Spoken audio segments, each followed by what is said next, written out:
လာစားတယ်နားတယ်အဲ့တော့မင်းလည်းပါယူဘာလို့မ ဆွေအောင်တက်လို့ပါကွာ ဘာလို့မရွှေကားရအောင်လေဟိုရှင်းလို့ဟိုအမေရက်ပြရတယ်နော်ရှိတယ်ပေါ့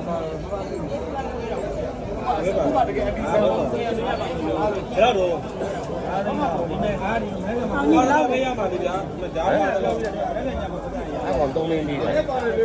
တော့ပြောလိုက်တာပေါ်လိုက်ဦး30လောက်ပဲ ဒီမှာနေတာ30လောက်ပဲပြောတယ်30ပေါ်နေပါ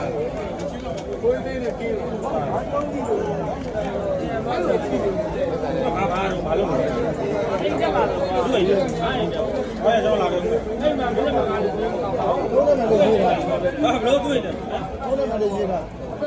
ဘယ်တော့ကြာပါဆိုရင်ဟယ်လို ဘယ်မှာ